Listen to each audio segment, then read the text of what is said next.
Welcome back, fellow armchair generals. This is Gamer1745 here, and just got to do this. They say that to do it in YouTube school. If you haven't already, please subscribe to the channel. You can like the video, and of course, I love all kinds of comments below, so please post them below. And we're going to see about putting in electronical concern, industrial concern. These are probably all good, so but just which one do we want to do?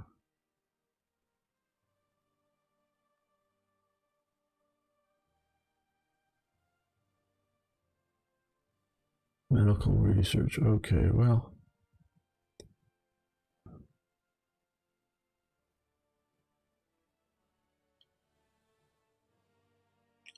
Not exactly sure what industrial concern costs are.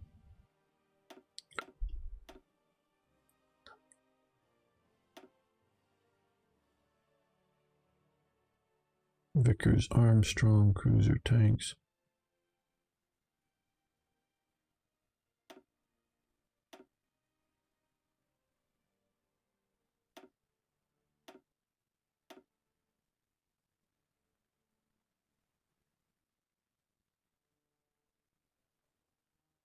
That might capture radio gain, I don't know.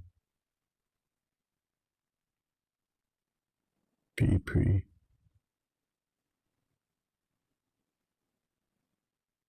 I think we'll do industrial research there. We'll get that going. My father served in the military. I know that they recommissioned old American and British weapons, tanks, vehicles back in the late 30s. They didn't have much equipment to begin with. Absolutely.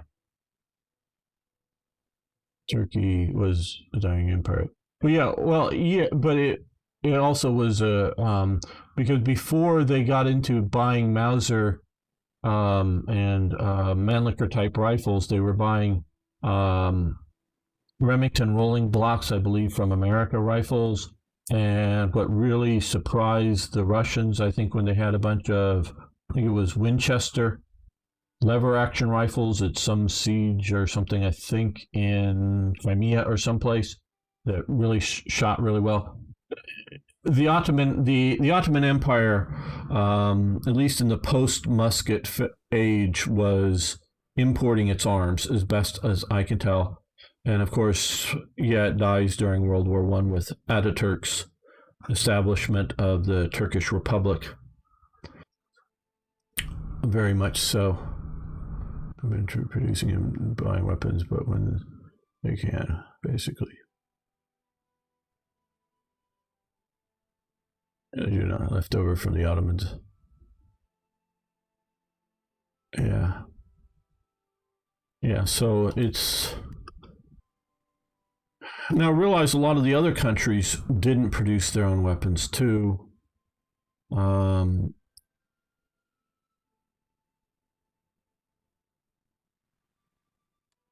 You know, I believe like Bulgaria, Romania were also importation. By World War II, Romania was building its own rifles, I know, and so was Hungary, but it takes a while. It's not just a Turkish thing, it's... Okay, we're in October 36. Well, because there will be things that will reduce now our mass media. Interesting to use a television. The radio would have been better represented to that. They did have television then. I'm not saying they didn't, but and Britain did it. But Britain only had television, and it was very, very, very few people who had it, and it was just in the sort of greater London area. It was not most of Britain, but we'll go for this. But radio really becomes a big thing there. Started with trying to produce their own planes, succeeded for a while, but then it goes bankrupt after a while, so the government focuses on agreeing with Western companies. Yeah, France to the USA. Well, also airplanes, to a point, get more and more technical to build. Because if you're looking at an airplane from like World War I or the early 20s, the one hard industrial area to build with it is the engine. And you have to have something that can build an engine. An engine is a not an easy thing to produce because you need to be able to one first forge or cast engine blocks and then machine them out and have steel that is able to take the heat of the engine reliably and a lot, ongoing. Engines firing and to get hot without melting. So engines are, and I don't know about Turkish engine production, but that they very well may have importing. The rest of the airplane is, this I'm talking, World War I and the early 20s, leading into the 30s, but definitely in the early 20s, is wood, fabric, and wire, basically. So there's technical issues there to, dealing with the wings and the airflow and all that stuff. But the construction, once you sort of have some of the basic stuff down, the construction isn't the hard part, I don't see, for a country like Turkey. Now, once you get into aluminum airframes and whatnot, that's making aluminum, machining aluminum, that's a very high technical element that I just don't see as Dirk saying is, eventually they have to import them. It's not I'm not saying it's impossible, but it's just not a practical thing for Turkey to do something like that. And so either they got to get via Lend-Lease or whatnot. Okay, I'm not so much worried about that. Let's look at, okay, we have coming 3 subs a month about, and we're building, let's also go this down and down. 2 battleships of the Nelson class coming. No, I didn't need to plus it out, not minus it.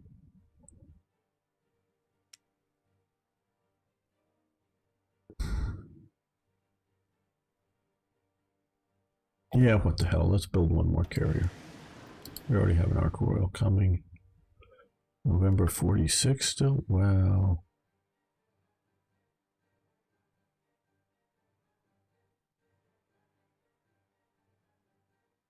Wow. Maybe there'll be something that'll push that up faster, but that seems awfully long. Just one either way. Reinforce the Empire.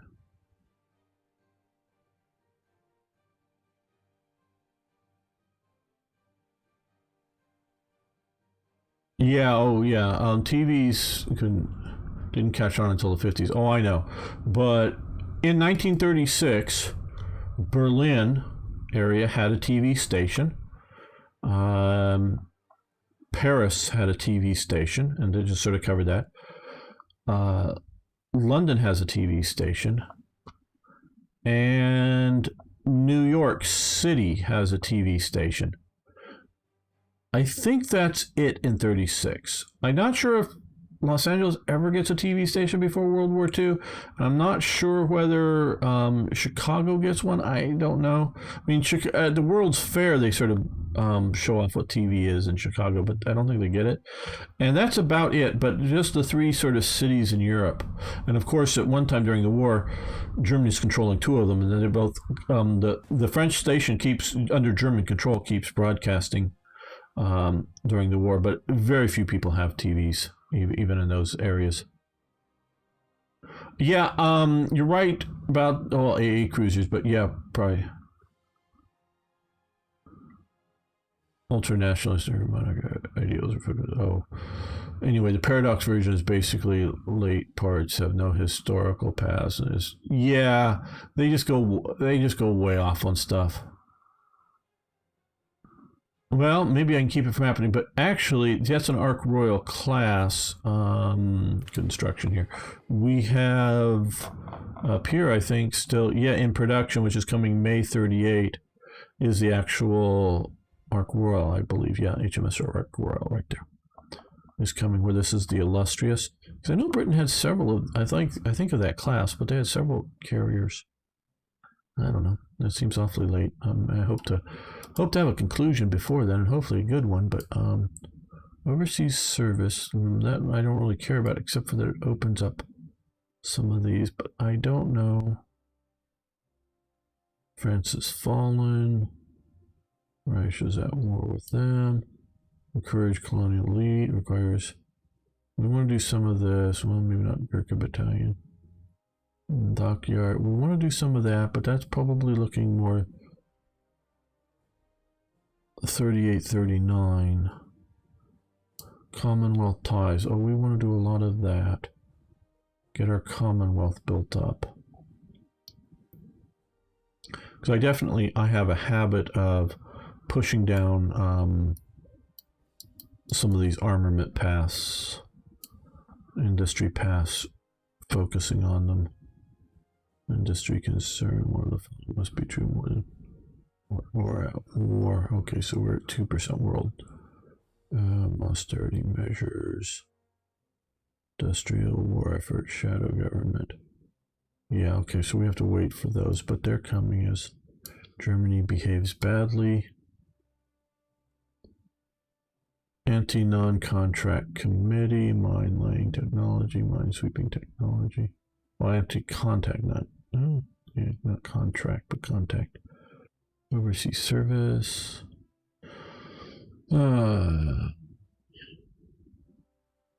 Singapore, Cairo, Alexandria, Nova Scotia, Malta, Gibraltar bases. Motion of no confidence. Neville Chamberlain is currently country leader. Support the Spanish Republicans. That would be nice. Baldwin dies, I think, or dies or leaves or whatever in 36. I'm surprised he hasn't left already. Every man will do his duty. This requires global research. Ready the Commonwealth. No further appeasement. Okay, so this is looking more like a probably a 38 or early 39. Kickstart war industry. Okay. Instruct the Indochina. Down oil tanks. Or inching down. I don't know. The Highlands, okay, nice, but now over here, home defense, port defense, Benelux intervention, secure the Netherlands. Yeah, we're not going to try to secure the Netherlands, Belgium, and stuff. So let's do global defense. We'll also get just some airbase and stuff, which not really needed now, but we'll just get that going.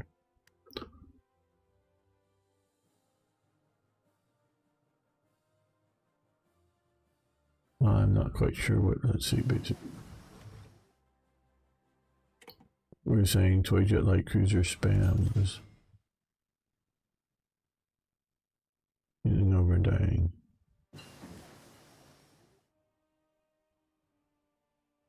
Military production. Okay, let's first look at our. Okay, this one, no, this one is just here or here. Yeah, we're going to wait till, which is coming close, we're going to wait till 37 to at least get the Hurricane multi-role, put that in production. So we'll do that, and then up here an all-purpose slot.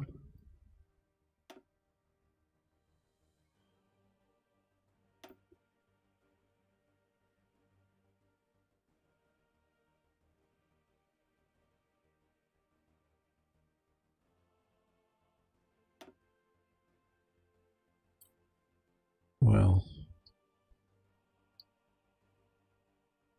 quality control, something very unknown in Britain, but I guess we can do it.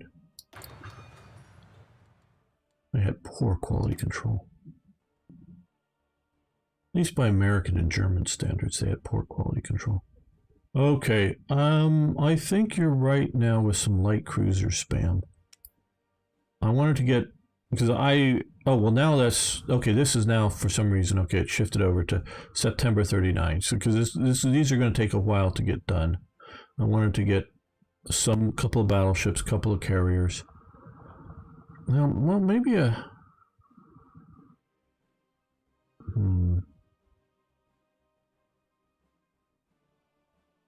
interwar cruiser.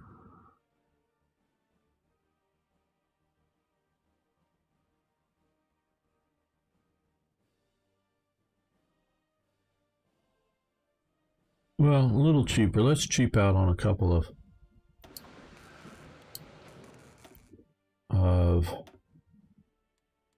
heavy cruisers or cruisers, however you're wanting to call that. Okay. Yeah, I think we'll start to convert over to military factories.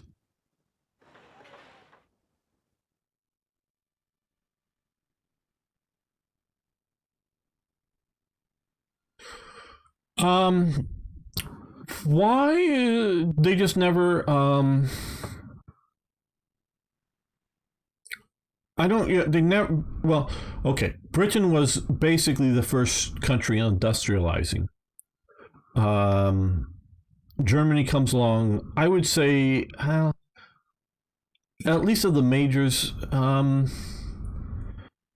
Germany and France are after it. Maybe both about equally. But so being the first. And the early standards that Britain adopts for quality control aren't very high because they're just learning about industrialization. And they just don't quite, I guess, have the cultural, and these things are cultural desire for, I don't know, perfection. Where Germans, and you can talk, you hear Lum around here who does sort of work in this and is a good example of it, field. They want to do things very right, very correctly. And whether you call it perfection or not would be another thing, discussion. But they try to do everything very precisely, probably overly much, more than is necessary. But they have this in their industrial attitude. Britain doesn't pick this up. The U.S., they're, at least in the east coast of the U.S., is industrializing along with all the rest and about as fast as Britain. But they get higher standards. To this day, and it's not really true anymore, but they call it, in the guys who repair tanks and vehicles are called fitters in the British Army, because they need to fit the carburetor onto the engine. And by that is they get the carburetor from, the replacement carburetor, and they stick it on the engine where it goes, and it doesn't fucking fit. It doesn't fit there. They can't put it on. So they get the file out and file on it a little bit more. I'll need to file on the engine a little bit more, file on it, and then after a little bit of work, they get it good, and then it goes on. Because one of the people, I don't remember who from the story, but goes when they were in Britain, when the Americans were there, goes to one of the American mechanical repair shops for repairing vehicles. And one thing, after being there for a little while, he looked around. There's one thing that the Americans, the most best equipped, armed forces in the world, and the most equipped repair facilities in the world, didn't have, that the British had. You just couldn't see it. Didn't have it. It was a VICE, a universal work holding device. You know what a VICE is? You put in there, because the Americans didn't need to put, because these are machine repair people. They didn't need to put something in a VICE to file on it, to cut on it, to do. You'd find it in the engineers section or something. When they're building things. But the repair guys, new carburetor, take the old bad carburetor out. Take a new carburetor out of the box, made by a different company than the engine made it. I mean, it's because multiple companies made the same kinds of engines during the war, because they all made to the same plan. But it didn't matter from what company the engine came from or what company the carburetor came from. They both went on and worked. just screwed it on, worked perfect, because the American tolerances were higher and tighter and better than the British. So the British during World War II and after, I'm not saying it's going today, they just still have the name today of fitter, because, names are traditional and they stay around, but they were fitters. And this was also in the civilian car mechanic element. The quality control was just not good enough, and it maybe not take a lot of work, but they had to fit the parts together for an automobile and other things. I'm just using that to example. So British quality control is just not like America was as standard in World War II, or the German was as standard of World War II. German is probably the highest, probably too high, because they spend so much time in trying to making quality tanks that last 20 minutes on the battlefield. They're building them as if they're going to run for 20 years, but they're getting destroyed very fast. So they probably, I know they should have reduced their quality control and sped up their production lines, but that wasn't in the German mindset. So yeah, that's just the thing, and I'm just sort of illustrating it there. And it's not terrible, and it's not like the worst in the world, but it's just for a major industrialized nation. Chinese Soviet Republic has declared war on GB Senma. Okay. Yes, you like to over-engineer things, which is a different thing. But it's also true. Over-engineering means making it more complicated than need be, or whatever. In the designing phase. But you also make high, quality products too. Whether they're a simplistic screw or something like that is a high quality screw. Plus, like you also say, over-engineering and making something need 6 screws instead of 3 screws or whatever. You are Germans, because Nagaro is a German. Yeah, is also over-engineering stuff, and so instead of simplifying the design, you over-engineer it as well. And it's national characteristics, and because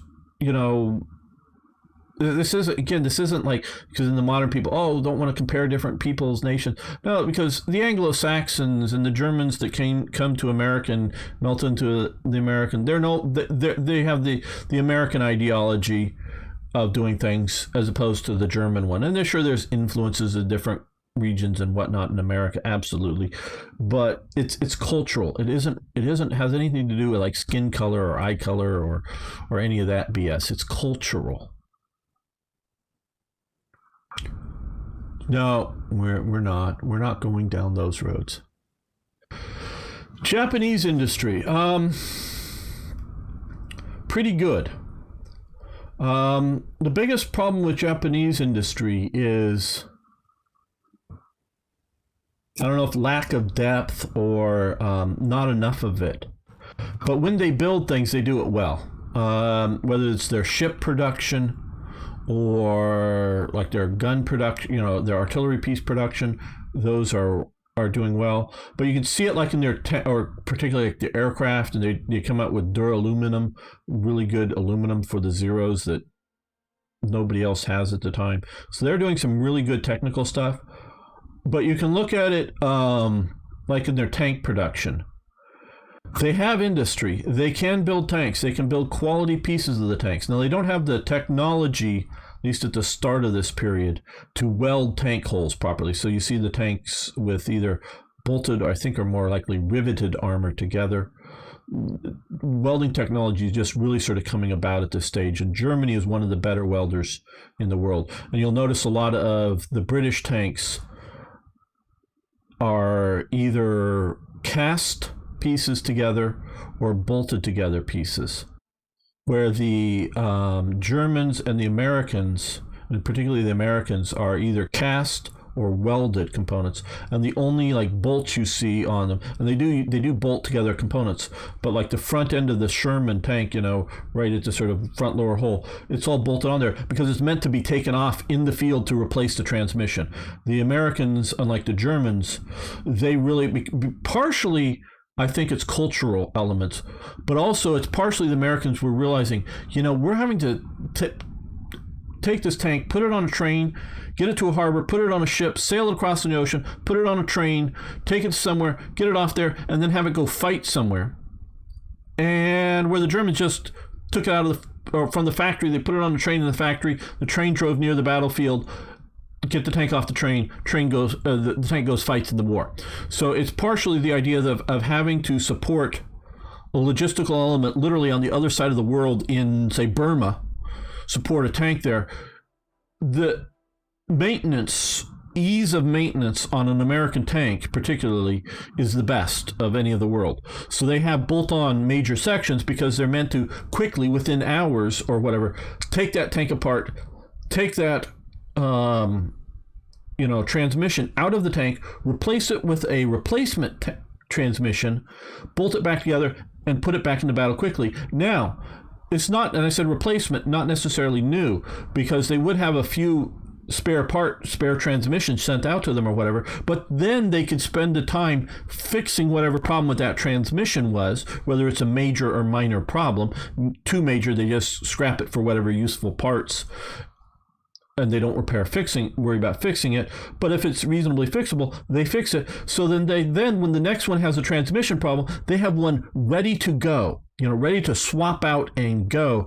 And so you keep the tanks fighting quickly, where the Germans are constantly worried about, we have this transmission, let's take it apart, let's fix it, let's put it back in the tank and then drive it again. So the tank is down all the time it's being the transmission is being fixed, as opposed to just having lots of extra transmissions laying around to swap out and then repair, whatever maintenance, repair, fix, damage, whatever, on a transmission. So it's just the American design philosophy is different, partially, I think, culturally,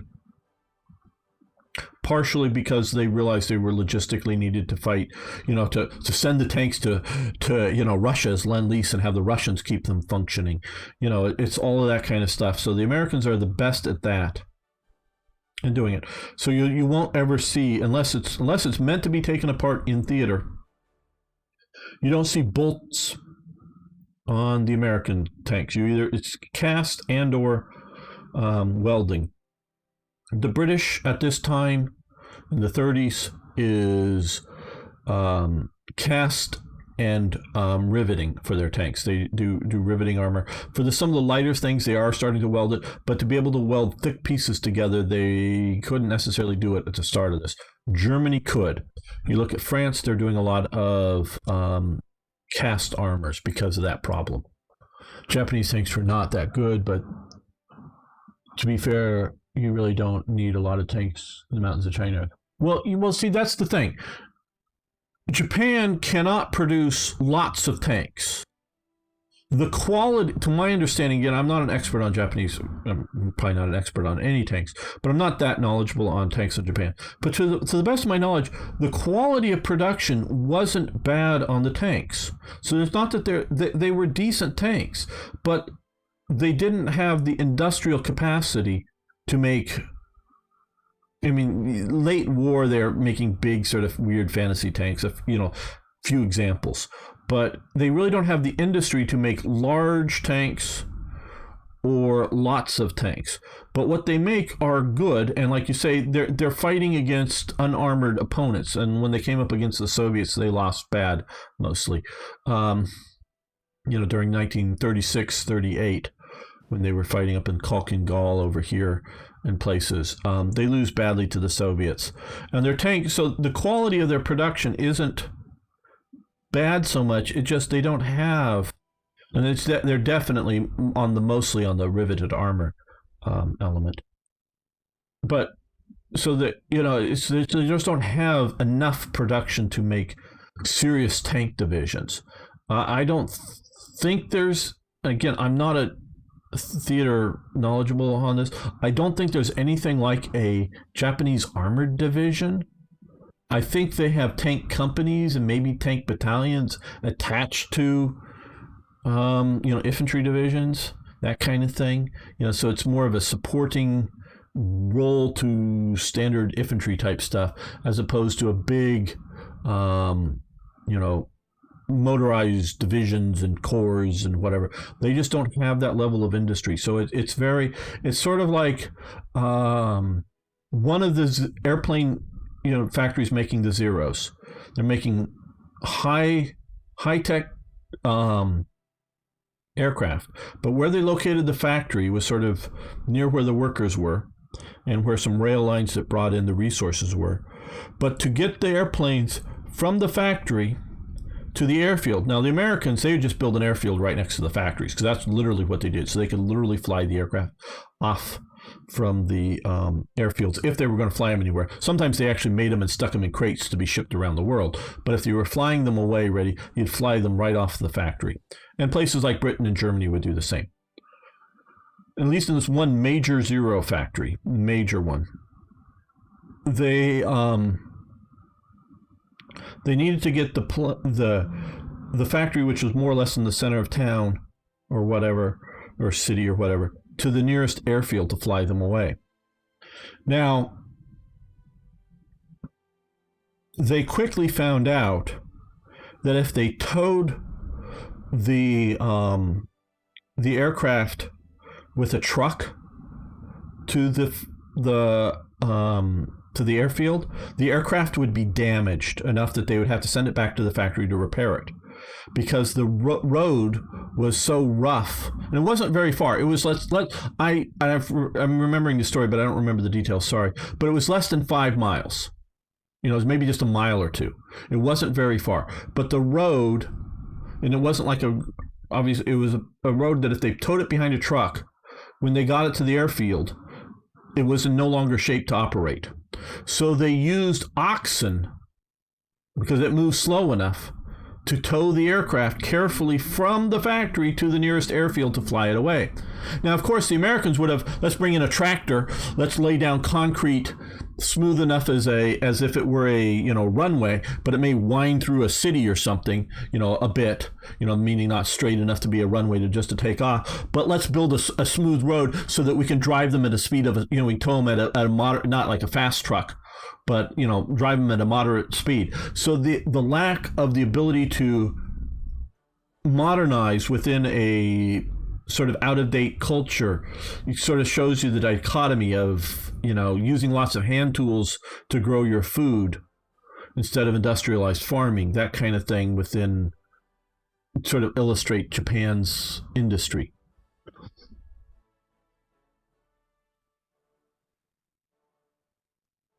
You're absolutely right. They weren't good up against other armor.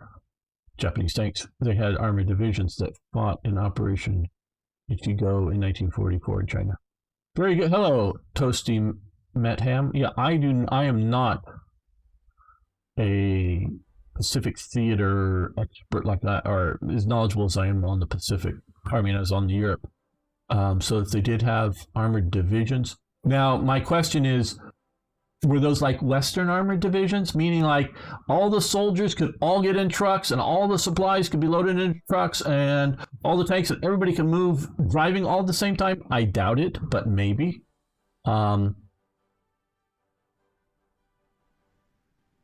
So yeah, I can understand it, but I've always thought they were. Yes, you can follow the Facebooks that Arno. If you're into Facebook, I check it out once in a while. Not major there. You can also, which really would be good, Arno, if you want to post the links to the Discord server. Okay, yeah, that is. You don't know that, to be honest. Yeah, and so calling something a armored division, I'm not doubting you're correct on that. There was or wasn't something called an armored division. But was it anything like what we would think of a German, Soviet, British, American, or even French, because de Gaulle was the first one to be given an armored division, before the fall of France. But that was just being created in 1940. The first French armored division that was all motorized, mechanized, whatever you want to call it, was stood up in 1940 after the war starts, obviously, because it starts in 39. And that was, de Gaulle was given that division, I believe. They had armored, companies, armored battalions around for a long time, since World War one, of course, the French did, but they didn't have what we would think of as an armored division. So yeah, that's sort of the difference. Yes, but probably smaller. Yeah, and sometimes things may be just more like an armored brigade that they're calling a division. That very well could be. Yeah, again, I don't know. Like I say, I don't know an answer. I'm just sort of guessing on this. Now, of course, this is King Edward abdicates, and that's MacArthur, and I forget who the Japanese is signing there. But yeah, okay, we'll get George the Sixth. So now we no longer have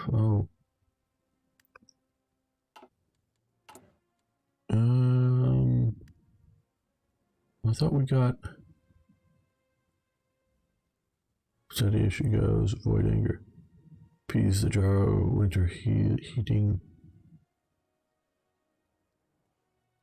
Huh? Thought it said we had, or maybe he's just there as a minister? Thought it was going to be an effect like the last Edward. Oh, he's here. Okay. So he's here as minister politician here. What's, okay, figurehead. Okay, so they're using figurehead here instead of the effect. Okay. Very good, very good. Still learning all of this when we're talking about black ice. Okay, we can use another 3. Okay, so we have a heavy cruiser coming. Let's see about some light. You were thinking the Southampton was our best class, probably the most expensive. Exeter. Okay, we'll build a Southampton, just one though. Put the 3 dockyards to it. We need more steel. Okay, let's see.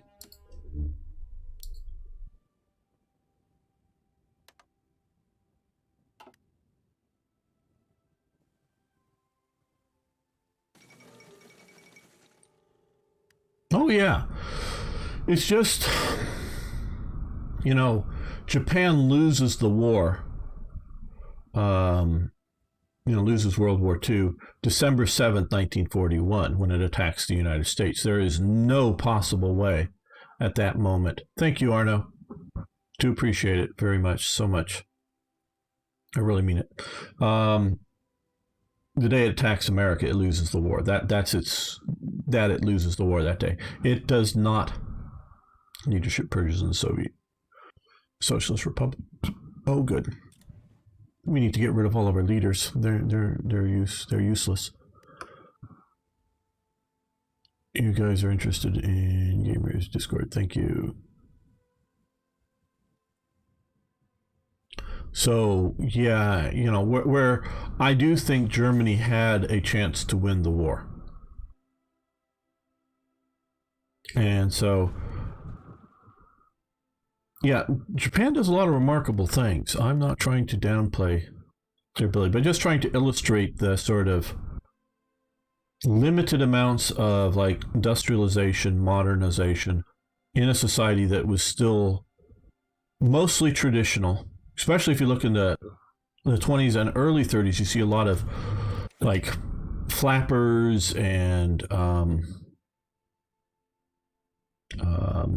other sort of girls and whatnot, and men trying to be very Western and Western music.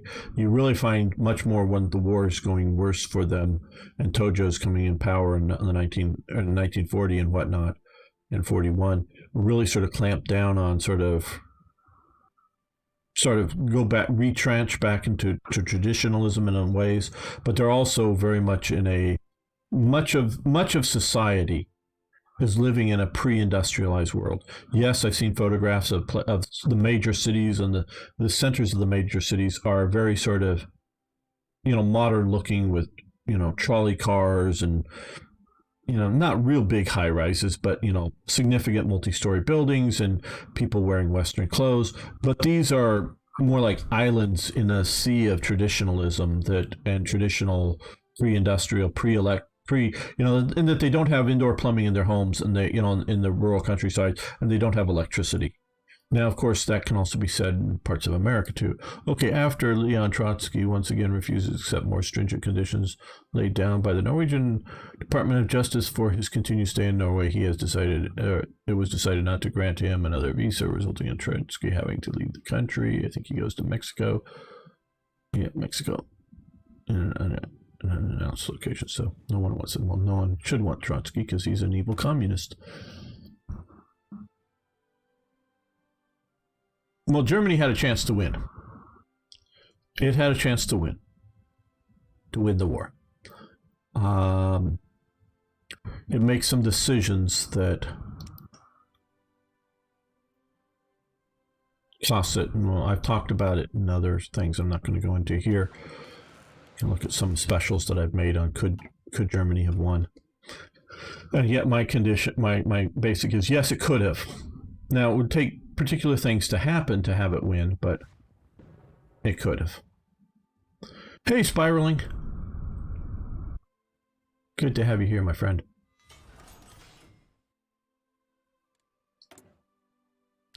Okay, yes, we're shifting more towards military. I don't know. Should I build? No, build, well. Shipyard, reduce the cost.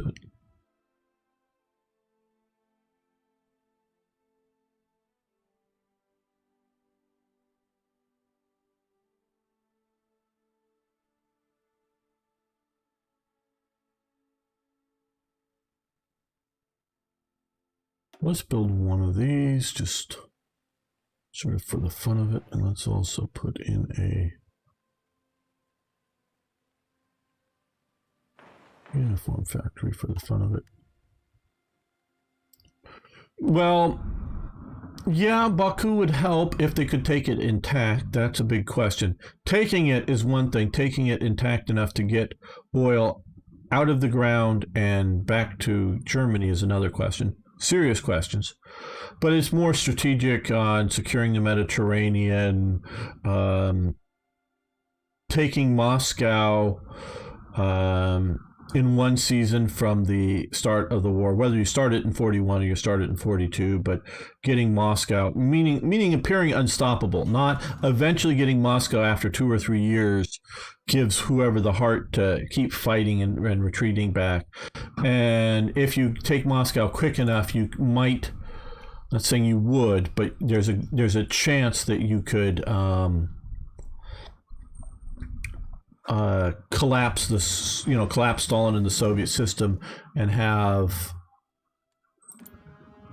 the Russian whatever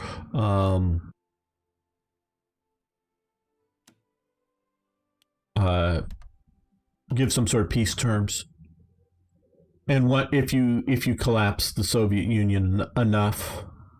Because everyone has to remember, no matter what we look at numbers, because if you look at numbers of men, training levels, and like numbers of tanks and modernization of tanks and aircraft, France wins, defeats Germany, because it's clear. The French Air Force is as large as the German Air Force, even of its modern planes, plus it had the Royal Air Force, plus it had the Belgian Air Force. By the numbers, Germany wins. But you got to remember, war is a political act. Politics plays major points in this. The way governments are set up, the way things are organized, like earlier when I was talking about how radios versus Soviet versus German, all these other factors come into play, and perceptions come into play. And so if you got German panzers in less than, say, 4 months after you starting the invasion of the Soviet Union are rolling into Moscow, I don't know what it would look like, but I could see the collapse of the Soviet Union as we understand it.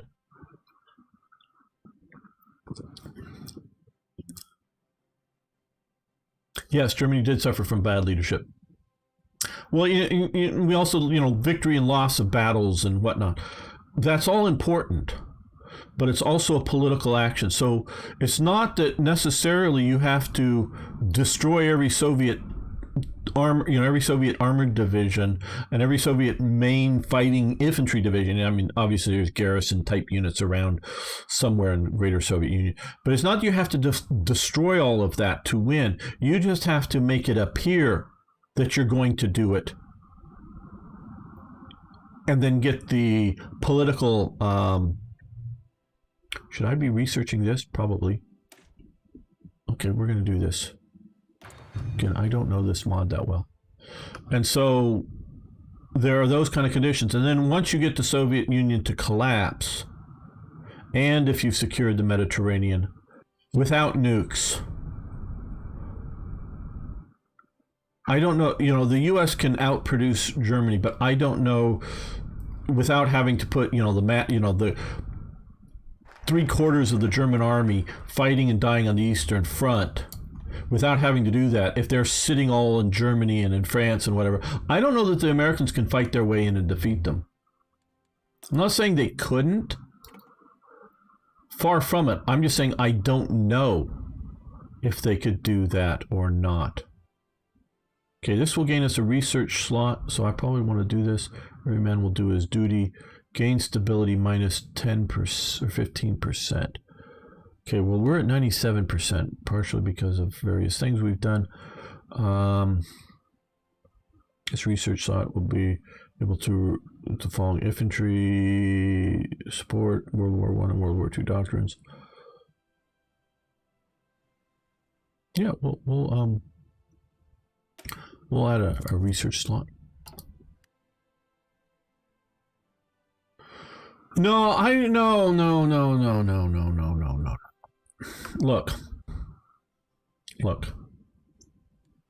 If Spain joins the Axis, Spain is not able to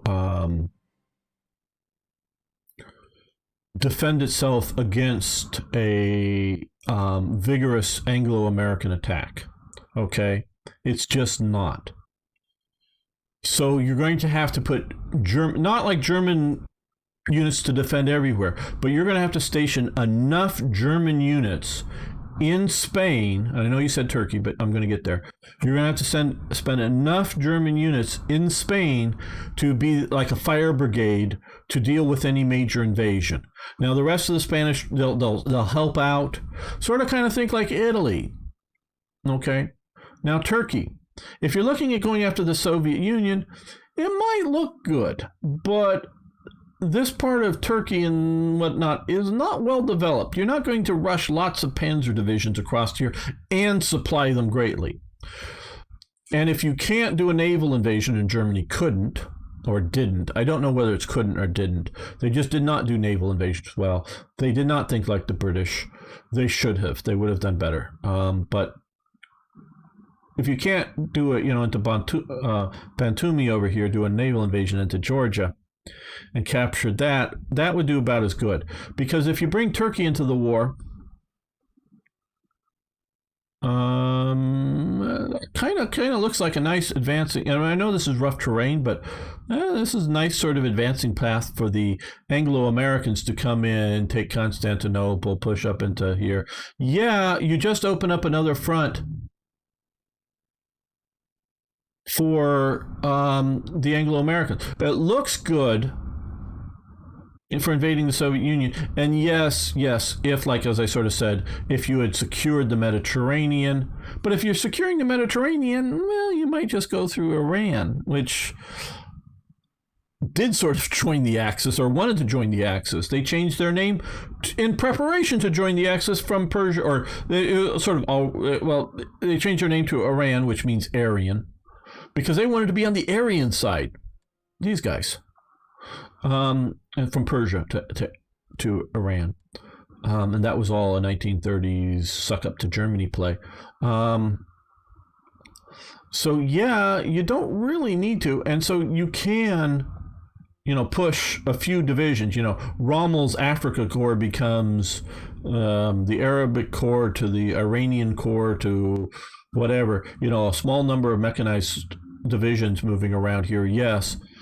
And then, at that point, Turkey could come in, but it's sort of like, it's already there. Okay, see you, Nagaro. Good having you here.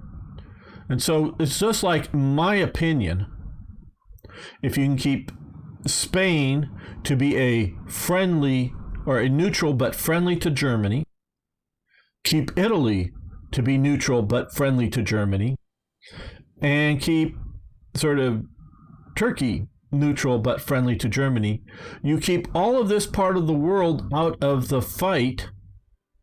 So Germany only has to worry about defending up here, and if the Allies push and take into the Mediterranean, to be ready to defend the French Mediterranean coast, because they're not going to try to invade neutral Greece and fight their way through neutral Yugoslavia to get up to Germany. They're not going to come into Yugoslavia with neutral Italy that might get a little worried. It has a big fleet sitting out here, so they're not going to invade through the Adriatic against a neutral but friendly to Germany empire here. So you sort of cut down to two fronts. You sort of have the Western Front and the Eastern Front. You don't have the third front down here. So Italy's a liability, in my opinion, to Germany. But since looking at the historical thing, Italy comes in, because it would have been so much better for Italy to be, we've got big ships and lots of airplanes and we're neutral. Oh, we're buying resources from, say, South America that's neutral, or buying oil from Iran that's being shipped either through the Suez or through Gibraltar. Oh, no. There's no train, there's no oil car trains going back and forth between our border. Oh, those pictures that your spy took are lying. We're not shipping oil trains day after day after day into Iran. Those oil trains are just supplying all the new automobiles that we're building in Italy in our factories. And no, those convoys of trucks driving across, though that's, you don't believe your lying eyes that all those trucks that are going up into Germany, those aren't there. We're just building trucks because we're industrializing Italy. So you could see how Italy, being a supply source, but one that's well enough armed that no one actually wants to bring it into the war. Especially, Britain would never do it on its own. Would probably not do it with France. I don't think France would do it. Might do it with, U.S. aid once U.S. is in here and really strong. Might, to cut Italy off.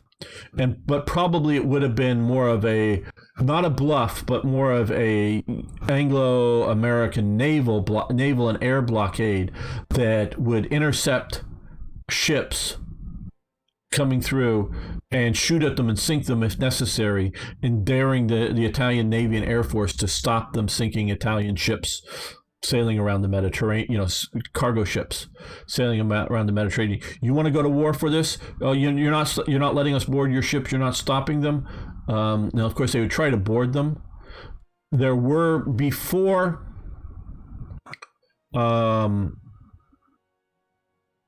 Italy comes into the war, and there's some stuff about this I've read. Before Italy comes into the war, there are some Italian vessels up in this part of the world that Britain confiscates, claiming they're carrying war materials for Germany. Not that they were going to Germany, but they were possibly. This is before Italy comes into the war. But these are very sort of localized, sort of English Channel type events, not stuff going down out here. So, with the possibility that Italy may overreact and come into the war, or them confiscating some ships that have cargoes that Britain, these aren't ships that are like necessary. Some are in British ports at the time. Some are just like coming from some other places around wherever that were going to Italy, that Britain thought that the stuff might end up eventually into Germany. There's just a few ships, but yeah, they do that. So they, once the U.S. is there and go, oh, you mean you are actually going to war? You're actually sending your ships out? Okay, the U.S. is here. We're smacking you down. But I don't think they would do anything more than put on a naval blockade, just knowing the American thing, even if there's, machine guns being made in Italy being sent up to Germany or something like this. Like there were guns, pistols and whatnot being made in Spain, shipped into Germany. And and there was a lot of cross-traffic trade between France and Germany, or cross-traffic between Spain and Germany through France once they get them, but the Americans never threatened war over that. So they might blockade navally, but they're not going to invade over, selling stuff to Germany.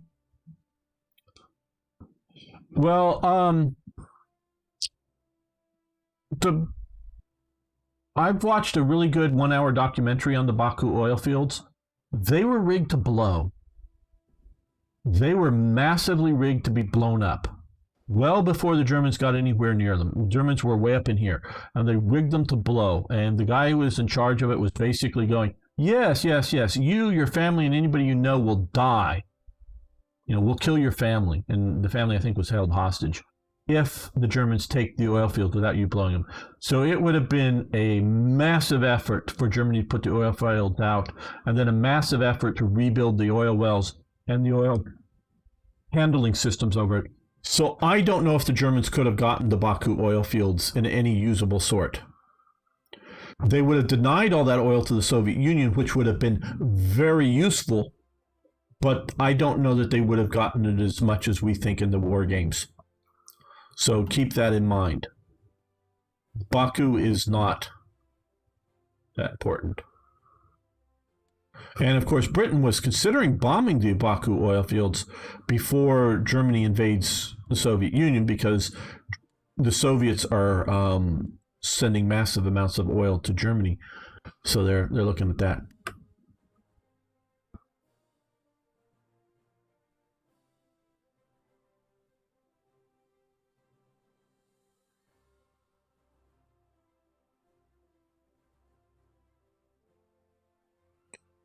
Our war support is going down. Well, we're not planning on going to war.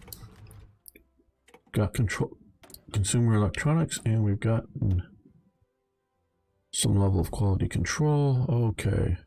Fluorescent lighting technology.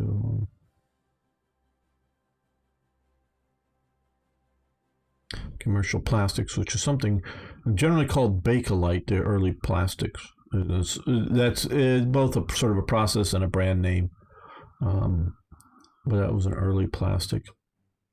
Not as durable as modern plastics, as we know, but something that Britain was really doing at this time. Industry. Let's look at some of these other. We've gotten.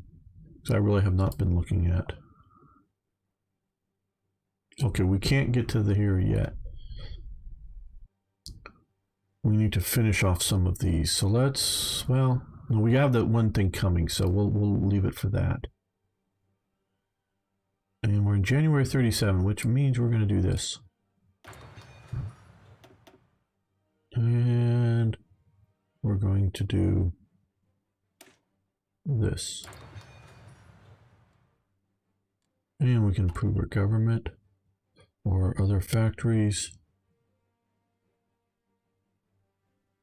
Or theorist. Okay, so it's a mix. It's not just like an army theorist, a naval theorist, and an air theorist. I would have done that, but that would just be me.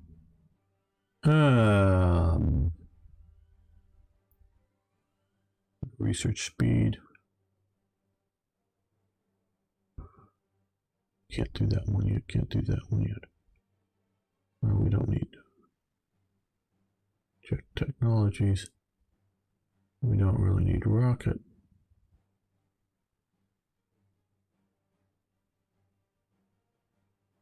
Wish electric. Yeah, we can do that. I like research like that.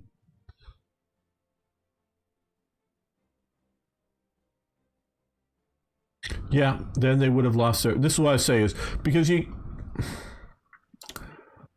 looking in from the outside, how solid is the Ribbentrop-Molotov Pact? Now, when we look back at it through history, we see it. Both sides were just sort of waiting for the opportunity to attack the other. there's a bunch of people that really think Stalin was getting ready to attack Germany, and Germany just preempts it. I don't think Stalin was getting ready to attack and to go attack. I think he was getting ready to attack if things look good to attack. Stalin is an opportunist. Hitler is an ideologist who's a gambler. Stalin is an opportunist. So,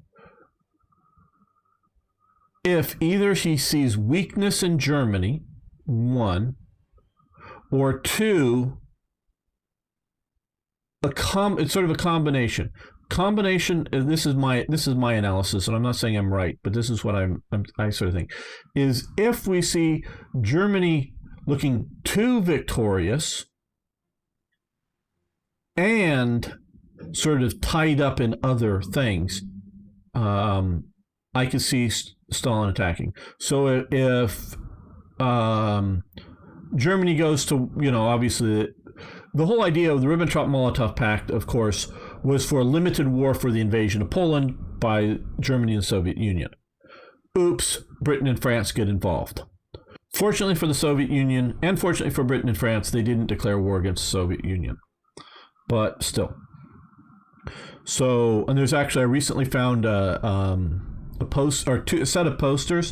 One poster is a poster of German and Soviet planes flying over together and dropping bombs on a city with the word London below it.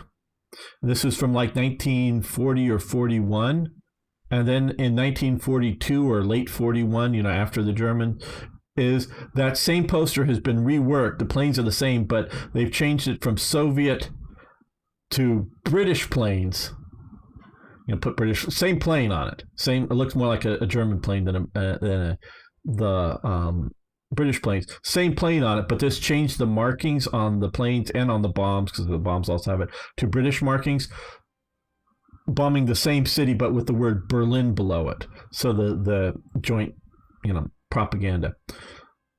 So there's this sort of propaganda, and there's this, how close is the alliance for it? I really think Stalin. So if they, when they go to war with France and France and England, if Germany gets super tied up in the war and is losing, sort of like World War I think Stalin would attack, because he would want to get, the rest of Poland and maybe get half of Germany, and he's going to attack. So I think, if he gets bogged down in France too bad, I think Stalin will attack. Okay. Or some other way Germany is super weak, I think he would attack. Also, if Germany's getting real strong by, hey, they've defeated France. Now, you got to also realize, at the time, yes, they defeated France, but France was still around. What we call Vichy France today was still the France that was unoccupied. They still had their colonial empire, and was presumed long-term, and Stalin is looking long-term, that eventually they'll get Paris back. They're going to get at least 80% of their territory back, and sure, at least for a while, like it was after World War I, for Germany, for a while they'll probably have, minimum sort of army, blah, blah, blah, restrictions on the size of their navy and all this other stuff. But France was going to be back and rebuilding itself. That was presumed. It wasn't presumed that it was going to be German conquest. Paris wasn't going to become a German city. It was never presumed to be that kind of thing. So if Germany invades Britain and wins wildly, well, Stalin isn't going to attack because, oops, he just conquered another country. But if Germany is getting strong enough and they're invading Britain, and again, it's not necessarily like the whole German army's bogged down, but it's not going so well. Meaning you've had, say, maybe even he invades and the army that invades gets sunk, or it's tied up, it's taken London, but they're holding 70% of Britain or whatever, then I can see Stalin attacking. Because even though the great bulk of the German army won't be in Britain, just because of supply and logistical needs coming across, it probably won't be there. That's probably why they haven't, in that scenario, fully taken Britain. But it's still tying up enough of the army that then you can hit. And if America comes into the war to support Britain, I could see the Soviets getting ready to attack. Once America's like fully into it, they've retaken North Africa, they've retaken all this stuff. I really think Stalin would attack at that point. At some point, like he does in Japan, taking Manchuria, he eventually attacks Japan. I think if Hitler never attacks the Soviet Union, I'm not saying there has to be a war, but under the right conditions, Stalin's going to attack. Now, of course, Hitler, as well as some of the German generals, after defeating what they believe is the great power on the planet, France, because they believed it was stronger than them. They don't realize how strong the Soviet Union is. They don't realize it's a shock. Once Germany really gets in there and figures out just how strong the Soviet Union is, it's a shock to them. They don't realize it. Nobody realizes it. It's the number of tanks, numbers of aircraft is secret enough that most of the world does not realize how strong the Soviet army is. So they have the victory disease. So they think they can take and smash the Soviet Union out at the opportune time because they've had a bunch of those officer purges. They've lost the war, if you will, sort of kind of win, sort of kind of draw, but sort of lost the war in Finland. So yeah, these Soviets, it's a big paper tiger. We can deal with it. We can do it. But we go now because they did, I think, sort of realize that the purges were over and they were starting to rebuild their force, and eventually they're going to get stronger and whatnot, so we've got to go now. And so they rush in there and they go and they do it, and it's oops. It works out about as well as it worked out for Napoleon. Oh, okay, let's see. Hello, Beam Slam, how you doing?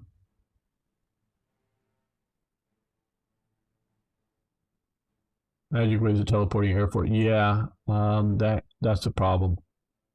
Had the Soviet, Germans, British all at each other's throats. Yeah. Also, don't forget, Churchill was considering to go to war with the Soviet. Yes, he was, or at least supporting, sending aid. He wanted to invade Norway to secure Narvik and possibly invade Sweden if Sweden didn't allow, but I think he figured because Sweden was giving lots of aid to Finland to allow transit of mostly supplies to, I think it was mostly a supply issue to Finland, more so than war. I'm not saying he wasn't considering it war, but he was mostly focused on supplying the Finns. But combination of, this is when he was in charge of the Admiralty, but not in charge of the nation. Because he wasn't considering it once he was prime minister. This is when he was first lord of the Admiralty, because the Winter's War is over by the time he's prime minister. But when he's first lord of the Admiralty, he's pushing to take this to support the Finns, but not so much, I don't think, to go to war with the Soviets, but just to support the Finns. Give them weapons and equipment, and let maybe a division or two of volunteers, that put on Finnish uniforms or whatever that are made in Britain, badges, whatever, onto their uniforms to go fight, maybe, that kind of thing he was looking at. Hello, Jean Noel, how you doing? Germans hoped that they could get the Soviets on their side to attack the UK in late 40. I haven't heard that specifically. Not saying you're wrong on it, but I haven't heard it. I think it was the other way around. Germany was hoping the British would.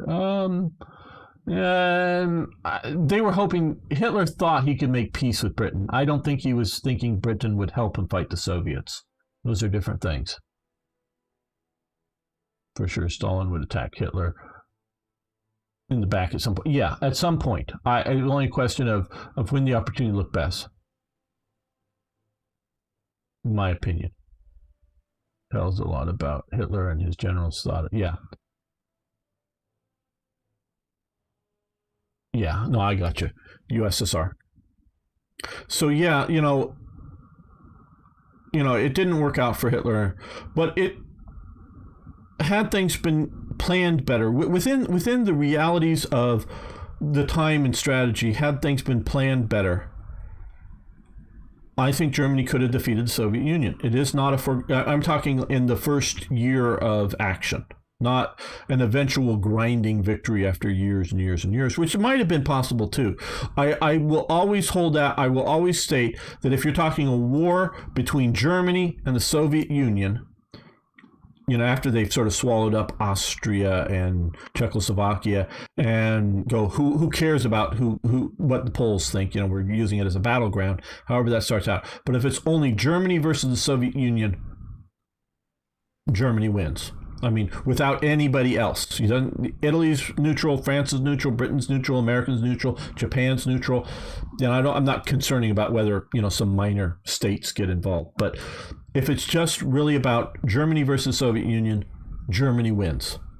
But Germany versus Britain, America, everybody else, and the Soviet Union, as we see historically, if it's down to a war of attrition, there's like I talked about, like, war is a political act, yes, and I sort of look at battles or wars or whatever in two sort of phase types. One is war of maneuver and decision, meaning you maneuver around, you fight a big battle or two, and you decide the issue. The other type is wars of attrition. These are battles after battles after battles. Best characteristic, of course, is the West's front during World War I, is wars of attrition. You're grinding it down. Your strategic bombing is attrition. So that wars of attrition. If you're talking about U.S., Britain, and Soviets versus Germany, France, and Japan, the Western allies with the Soviets always win a war of attrition. There is no other outcome I can see. Again, unless you throw in nukes, if Germany gets nukes or some other sort of wild-ass shit. If it's a war of attrition, especially with the America involved, especially so long as the Soviets are at war, and they don't have to be winning the war, in my opinion. They could even have lost Moscow, but so long as they're at war and they require at least like half of the German army, combination of fighting at whatever sort of, even a limited sort of, do nothing front and sort of occupying all, from partisans, so long as half of the German army is having to be involved against the Soviets, America and its forces will always win the war of attrition and come and conquer, in my opinion. But if you can get to a war of, and a good classic example, like we said, of war of attrition is World War I, Western Front. Classic example, in my opinion, of war of maneuver and decision is the 1940 invasion of France by Germany. That is where the smaller power, weaker in terms of, guns, planes, tanks, that kind of thing, defeats the larger power. Now they're stronger because they have more radios that, like I talked about earlier in the stream, if you want to watch it or watch the earlier episode that I covered it, or better tactical planning, better supply planning, better, all these other things. That yes, Germany is stronger, but not weaker on paper, if you will, but an actual delivering of firepower on the enemy is stronger, of course, because they win. And it's not just because of some stupid trick or something, they just are stronger in that sense. It's the idea that Germany could concentrate its air power and defeat at the point of contact, but France had more planes that were equally as good. It's just at where they were contacting the enemy, Germany would have 2 or 3 times the number of aircraft. It doesn't matter if you've got aircraft flying in other parts of France because there's nobody for them to shoot at. Germany was able to coordinate better and win at the point of contact. That's how Germany wins. That's a war of maneuver and decision. So Germany can win a war of maneuver and decision, even against, because they do against France, obviously. They sort of kind of do in other places. They could win one against the Soviet Union, but they don't. And so long as it gets to attrition, they always lose, in my opinion. So that's it. Well, I think on that note, we're going to end this episode. I want to thank you all for watching. Thanks for liking the videos. Love to hear your comments on whether Germany you think could win, could or wouldn't win. It is a fascinating topic. That is one of the reasons I continually like to play World War II and not just some fantasy scenarios, because it's with plausible what ifs within it. Is what I'm always fascinated by, which always keeps me coming back to World War II. So thanks so much. See you next time for more, yes, even more Hearts of Iron.